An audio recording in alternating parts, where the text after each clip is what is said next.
voltamos para os modelos disruptivos que permitem engajamento efetivo e multidões e resultados em escala exponencial. O que há no mundo para a escala que vai a nível global de transformação? Passamos desde a transformação que você pode fazer no teu dia a dia, no teu lugar, com as ferramentas que estão disponíveis, mas o que está acontecendo no mundo, uma escala gigante, e quais são as tendências para isso. Mas eu vou chamar para o palco, vou chamar novamente para o palco, o nosso Luiz Fernando Guggenberg, o pai, o marido exemplar, o gerente carinhoso, o rapaz com propósito, o gerente de inovação social e voluntariado da Fundação Telefônica, e dissemina a pesquisa Visões de Futuro mais 15, uma pesquisa de inovação e tendência na sociedade. Uma salva de palmas para o Luiz Fernando, por favor.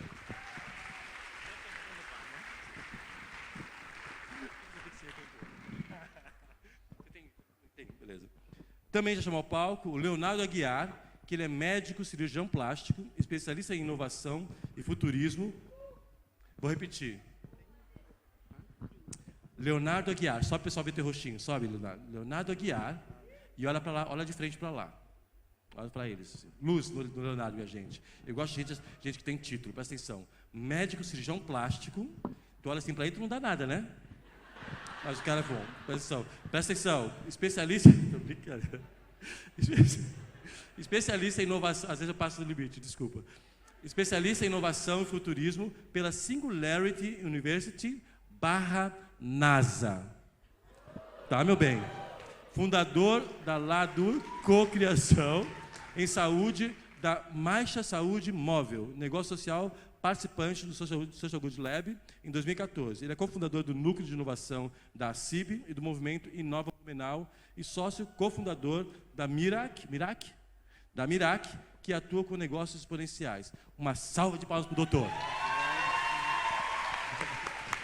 O Cristian te mandou um abraço para o Obrigado.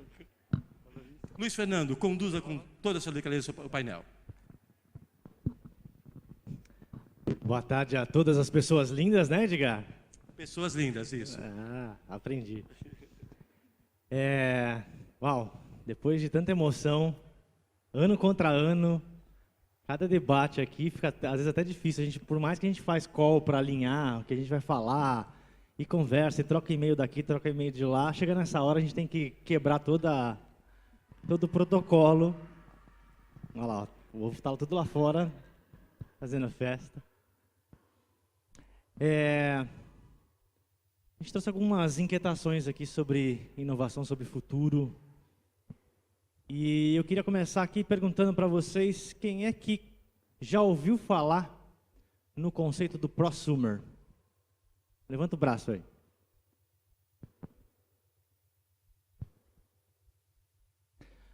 Prosumer foi um conceito cravado por um cara chamado Alvin Toffler na década de 80.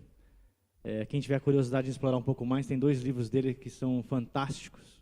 O primeiro, que foi A Terceira Onda, o livro onde ele cravou esse conceito do prosumer. E o segundo, chamado A Riqueza Extraordinária. Que lá na década de 80, ele já falava um pouco do produtor-consumidor. A relação de consumo, como ela se mudaria nos anos seguintes. Antigamente, você comprar uma televisão, você de fato era só um consumidor em que ficava só recebendo o broadcasting. Hoje, você comprar uma televisão e ainda comprar um celular, você se torna um prosumer, porque você está produzindo conteúdo o tempo inteiro para aquela televisão e para outras mídias e etc. Aliás, eu me recordo que em 96 eu estava estudando jornalismo e a gente já discutia ali que o futuro da televisão é o que a gente está começando a viver agora, em que as redes de TV não têm mais programação fixa. Você poderia selecionar a sua própria programação, montar a sua programação, e quando você tem a possibilidade de gravar hoje a tua programação, você acaba montando a sua programação, ou muitas vezes vai para o Netflix, ou vai para o YouTube, e etc. A maneira como a gente se relaciona com as mídias é completamente distinta, e isso o Toffler já cravava no começo dos anos 80. Acontece que muitas coisas que a gente acaba cravando na inovação, muitas das nossas descobertas, e aí talvez aí esteja uma das respostas para as frustrações que a gente vive quando a gente está empreendendo, é que, por mais que essa tecnologia seja fantástica, seja sensacional, eu estou apaixonado pela minha ideia, muitas vezes a sociedade não está preparada para aderir àquela ideia. É o que a gente chama de gap social na inovação. Quem tem aqui iPhone? Levanta o braço aí. O vidrinho da tela touch do iPhone foi descoberto na década de 60. Olha quantos anos levou-se para descobrir que este vidro era o vidro ideal para uma solução como esta. Não existia nem celular naquela época, nem se pensava em celular. Depois dá um Google em casa, ou no seu próprio celular, aí no seu tablet, no seu notebook, procura um cara chamado Jean-Marc Cotet. O Cotet, em 1900, na Conferência das Cidades, lá em Paris, ele foi convidado a projetar o futuro, 100 anos. E você vai ver uma série de imagens, vai no Google na área de imagens, você vai ver lá ele projetando como seria um submarino. Nada mais que uma baleia amarrada por uma caixa box onde as pessoas estariam transitando por ali. Educação, a sala de aula do mesmo jeito, mas todos os alunos com eletrodos na cabeça transmitindo conhecimento um para o outro, e na verdade nessa imagem o professor está triturando um livro, jorrando conhecimento na cabeça dos alunos. Uma parte disso está aí a internet que a gente vive hoje. Mas o que é mais curioso do que dos desenhos do Cotet é que o vestuário não mudou em absolutamente nada. A sociedade daquela época não estava preparada para mexer com a moda. Eram valores e havia um conservacionismo naquele período em que isso era quase que sagrado para as pessoas. Então, muitas das vezes a gente pode ter ideias maravilhosas, mas não está no tempo delas. Então, empreendedores, não se frustrem quando não der certo. Há o tempo também das coisas. E aí, Léo, o que você acha dessa história do prosumer também? Da cocriação, na verdade, porque essa relação, o tempo inteiro consultando o cliente, o tempo inteiro fazendo com as pessoas. Né? Boa tarde, pessoal. Antes de tudo, eu queria agradecer o convite e dizer que é muita emoção estar aqui, logo depois dos Labers, porque ano passado eu fui Laber, e eu estava ali com o coração vibrando junto com eles, super ansioso. E eu preparei alguns slides, eu acho que queria saber se eu posso apresentar eles agora. E, para mim, os prosumers do passado são os co-criadores do presente. Cocriação é o conceito que o Prahalad e o outro indiano, Rasma Vanzi, mais ou menos esse sotaque, eles definiram que é o conceito de como você gerar valor no mundo dos negócios.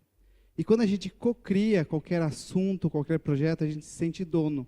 Então, a gente gera valor nessa situação.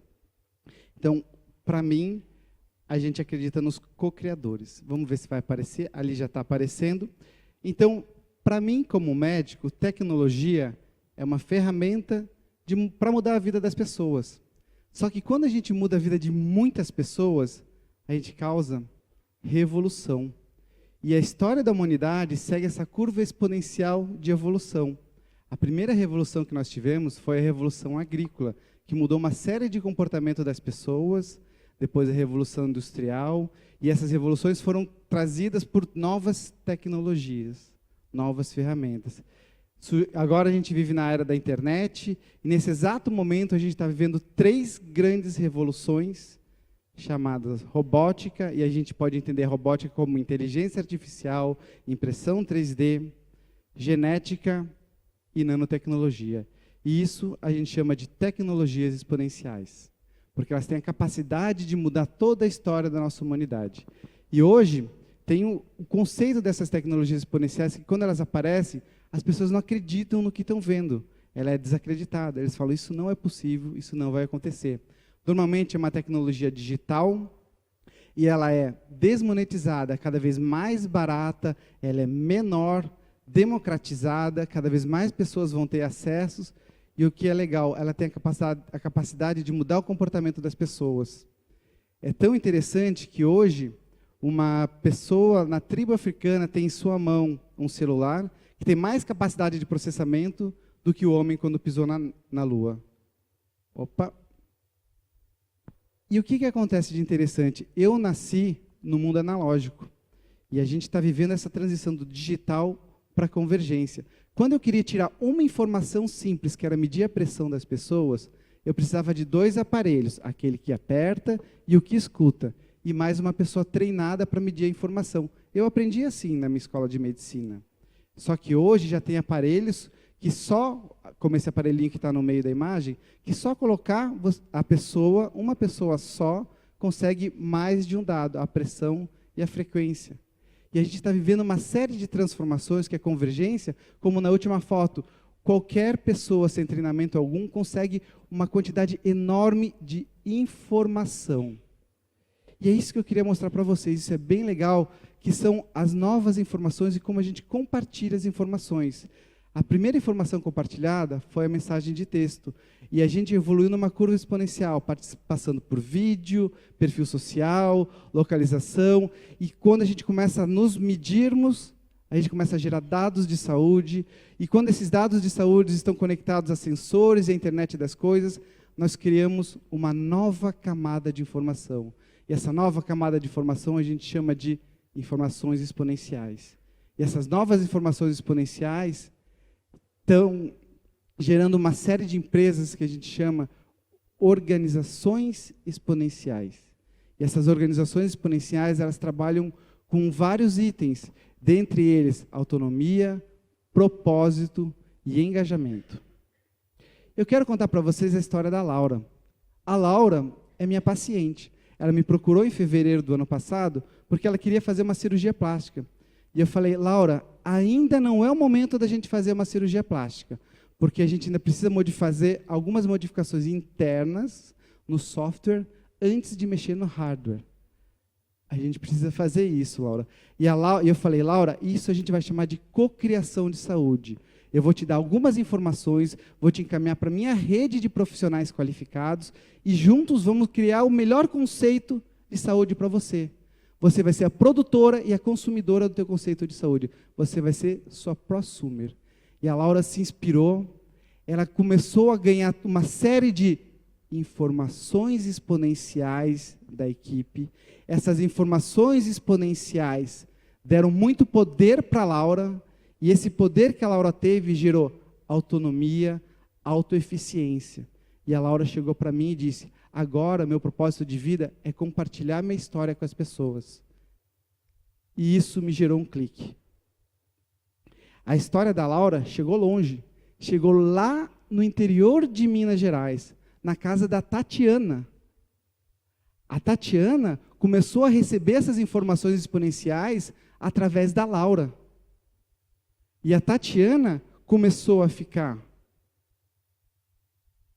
empoderada com as informações que ela recebia da Laura, começou a ter autonomia, autoeficiência e começou a inspirar outras pessoas. Ela estava tão inspirada e inspirando tantas pessoas que acabou participando de reunião na Câmara dos Vereadores, e isso acabou motivando a Laura, e hoje as duas são pré-candidatas a vereadores nas suas cidades.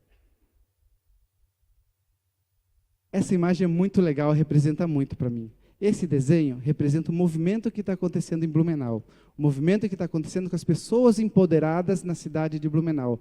E o mais legal é que esse movimento é feito por pessoas, tanto que a gente coloca as pessoas no centro. O seminário do Social Good, para mim, é uma forma de trazer informação exponencial para todas as pessoas. E essas informações exponenciais que o seminário traz têm a capacidade de nos empoderar, de nos transformar. E nós, os transformados, os misfits, temos a capacidade de criar e, principalmente, reinventar as instituições. E essas instituições reinventadas e transformadas, elas têm, sim, a capacidade de transformar o mundo. E só o que elas precisam? Um clique. E, para mim, essa é a essência e o propósito do Crowd to Crowd. Muito obrigado, gente.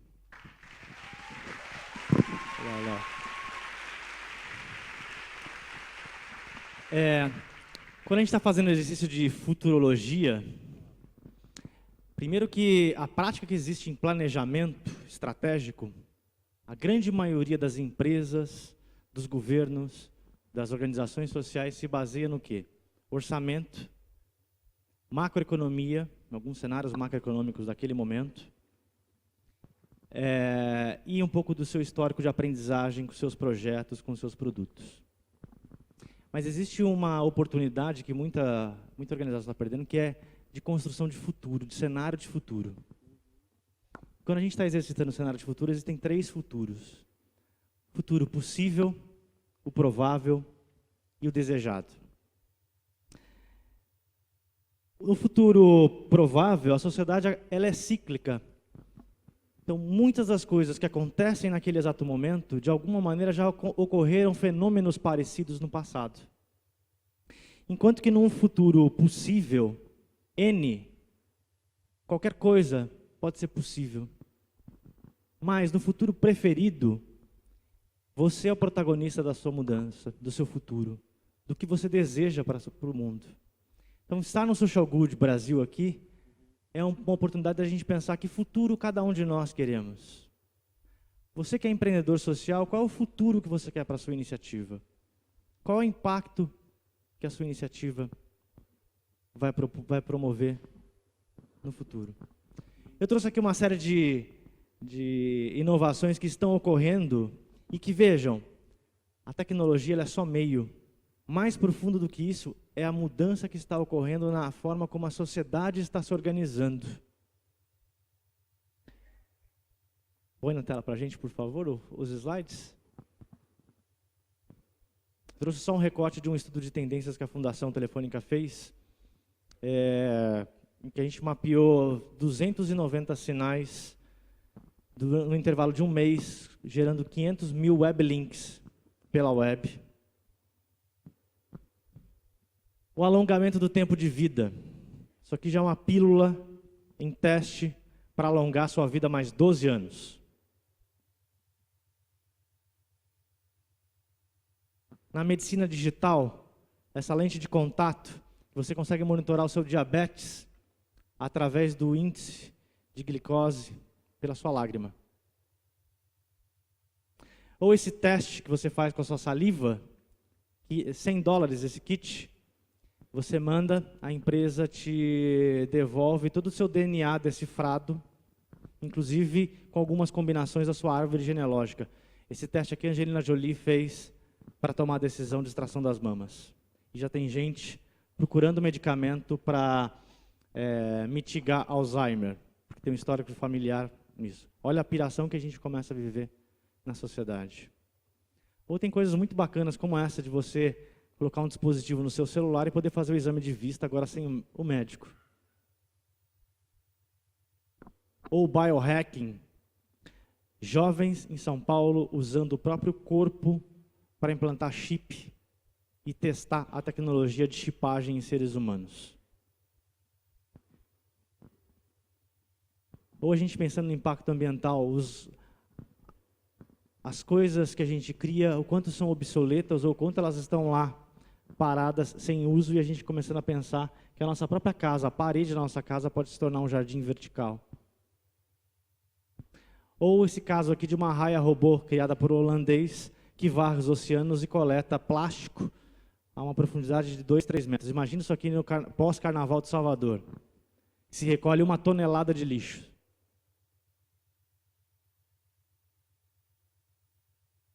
Ou máquinas, como no metrô de São Paulo, por exemplo, é muito comum, a gente tem máquinas que você compra livro, que você compra até batom, esmalte, você leva a sua garrafa PET e troca por R$3. Isso acontece já em Amsterdã. Ou um supermercado viabilizado por crowdfunding em Berlim, sem embalagens. Você leva os teus potinhos e compra lá os produtos. Isso a gente já fez há muitos e muitos anos atrás. Ou um dilema que a gente está vivendo hoje com as ciclovias, que muitas delas não têm iluminação. Por que não instalar uma placa de energia solar no piso? Resolveu o problema. Ou até mesmo instalar um dínamo em toda a tubulação da sua casa e aquela água que iria para o esgoto ainda pode virar energia elétrica.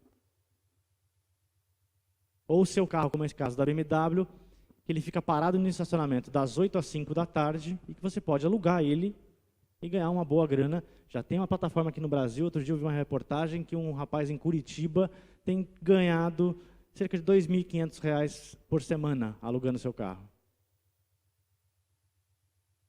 Ou redes de compartilhamento de Wi-Fi, em que você vai passando o seu pacote de dados de um para o outro. Ou laboratórios makers para crianças em comunidades. Ou esse caso da Audi na Suécia, em que 3, 4 pessoas compram juntas um Audi. E você tem um aplicativo em que você coloca lá na agenda que dias que você vai utilizar e qual será o seu trajeto. Rompe até a lógica do consumo individual. São coisas que estão ocorrendo e que são puro reflexo de como a gente está vivendo. E aí os negócios de impacto social crescendo. Como a gente ouviu agora há pouquinho, a gente vai viver já já a competição por propósito. As 40 maiores empresas daqui a 20 anos no Brasil serão empresas de impacto social. Segundo uma filha de uma empresária já estava cravando alguns dias atrás em São Paulo. Eu convido vocês, dê uma olhadinha num troço chamado Força Tarefa de Finanças Sociais. É um movimento que está acontecendo no Brasil. Eles mapearam, existe hoje 20 bilhões de reais aplicados em iniciativas sociais. Sejam elas filantrópicas, sejam elas assistenciais, sejam elas de empreendimento social. Essa força-tarefa tem uma meta arrojada de alavancar 50 bilhões de reais até 2020. E potencial no país a gente tem mesmo com toda essa crise. Por último, eu queria destacar, quando a gente trabalha com tecnologia, fica muito mais fácil um conceito do negócio social. Porque tecnologia é um negócio social. Em 2008, um professor emérito de Harvard, o James Austin, cravou no encontro da Avina, e ele trouxe fatos e dados. 10 anos de telefonia móvel, eu estou falando isso em 2008, promoveram mais impacto, mais transformações no mundo do que 100 anos de filantropia. Basta a gente olhar bancarização na África, telemedicina na Índia, a revolução tecnológica que está acontecendo com a educação, uma plataforma como o Geek no Brasil, com mais de 3 milhões de usuários, entre tantas outras. A tecnologia já nasce com um propósito social, já nasce com essa força do negócio ser social. Acho que esses são os pontos que a gente queria trazer. É bem isso, mas só tem mais uma coisa. Como diria o Steve Jobs, one last thing. Eu queria mostrar meu último slide. Tem como colocar para mim? E a ideia é isso. Quanto mais a gente entender para onde o mundo está indo, a gente tem a capacidade de co-criar nossa experiência de viver nesse planeta. Eu acho que esse é o caminho. Deixa eu ver, ainda não está aparecendo. Tá. A Singularity está com um plano de expansão global. E esse plano de expansão global está envolvendo vários países no mundo inteiro, senão não seria global. E existem 2 países no mundo que têm 3 cidades. Estados Unidos, que tem Nova York, San Diego e São Francisco, Mountain View. E o Brasil. O Brasil que tem Rio, São Paulo. E eu tenho a honra de anunciar aqui no Social Good, para todos os meus amigos, parceiros que nos acompanham, que agora, Singularity University em Florianópolis.